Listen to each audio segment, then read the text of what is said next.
So also looking at, when I gave you those other points for homework of what is your relationship to being alone? What does that feel like? How do you want to feel alone? Right. And then also, what are we doing that makes us feel alone in the negative connotation? Because I guarantee you, you are in relationship with a few people, or you used to be, that made you feel alone.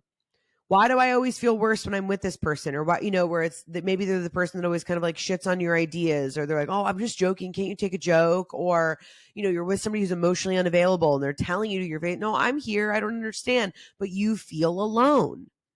That aloneness also should be triggering your relationship to being one, to being alone, to where that goes back to the literal, I would rather actually be alone than be in this relationship, because at least I can affirm for myself. I make myself feel seen. Again, it is a relationship that you have with yourself. And that's when you can begin to do things like keeping your word, doing the things that you said that you were going to do. Because everyone's like, oh, I need an accountability partner. I need an accountability partner. And yes, there's a whole other, section for that. But in the context of what we're talking about today, it's like, you can be that for yourself, right? Like there is a way to get to where you tell yourself you're going to do something and that you can honor it. Because the best thing about that is, here's the thing that nobody realizes, is it's like, they always say like you have to endure your failures with nobody else but yourself. But you also get to enjoy those wins so much, not always by yourself, right? Hopefully you have a community of people and you're doing things with other people, but there is that sense of nobody could have made you do it, right? Like the ability to celebrate with oneself or celebrate oneself, there's nothing better. Like this is a terrible, not a terrible example, but a silly example. I go to this gym called F45. And I guess the app keeps track of how many classes that you've been there. And typically when somebody has like 100 classes, then everybody cheers and they get to sign a dumbbell and it's this whole thing. So at the end of class, they're like, we're celebrating some 100 classes today. And, me, I always like to be spunky and make people feel good. And I'm like, woo, that's great. Happy Monday. And then the coach, and she goes, no, Rachel, it's your 100 class. And I'm like, what? And she's like, yeah. I'm like, this is amazing. Like everybody's laughing at me. They're like, you didn't know? I'm like, no. Because the idea of moving my body for me is being in relationship to myself. It's, I feel better when I move my body, when I move this shit out, when I take care of myself, I show up better in the world. I operate better. I feel better, right?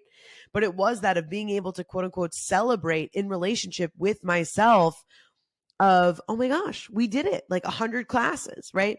So that's just one kind of example for you of this idea of celebration, right? And so she goes on. Oh, I love it. I just put next to it this. You got to say this. What did I say? Okay.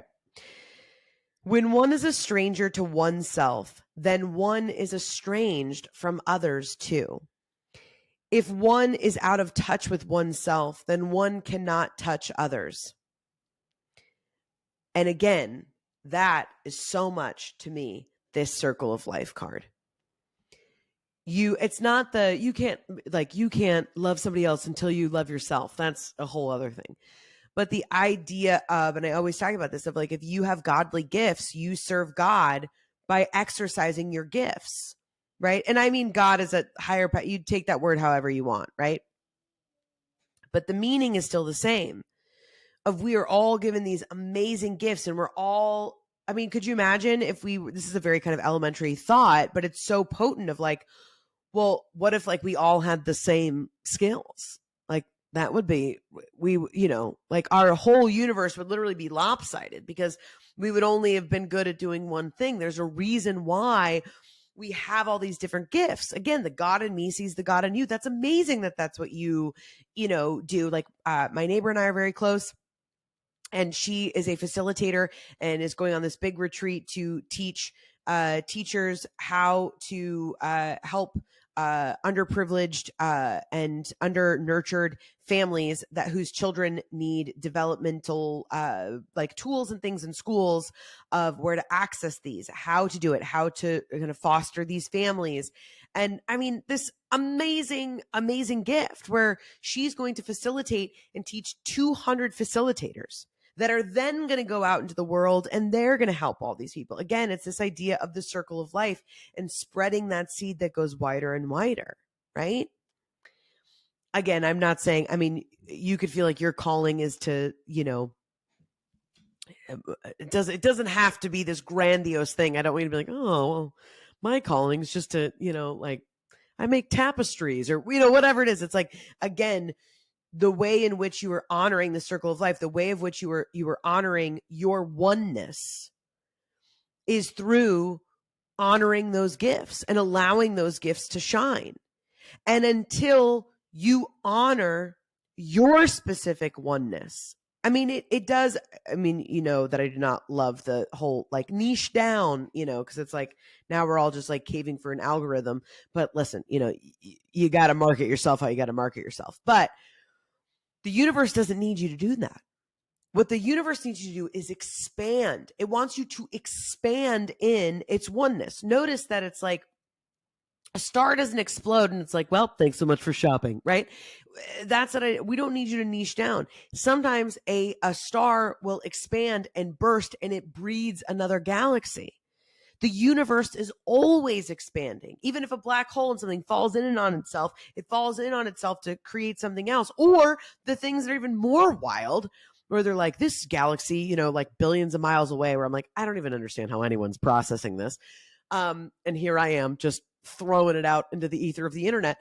But where they will discover a part of the universe that they didn't know existed, and they only discovered it because something else failed, right? So again, that's that idea of like, you're not even going to discover the expansion of which you are capable. You will not feel the vastness of your oneness until you are willing to feel into all of those gifts and to feel into your oneness. Because that and that expansion is what's going to allow you to connect with all of these other pieces of the universe and all of these other people, right? I know it's a little headier today than sometimes, but you get the idea. All right, let's bring this plane down to a landing. So there's all of these, alone. You're one of so many. What a, like, that was the note, LaForest, that you wrote in the book. Oneness. You're one of so many. Yeah, no shit.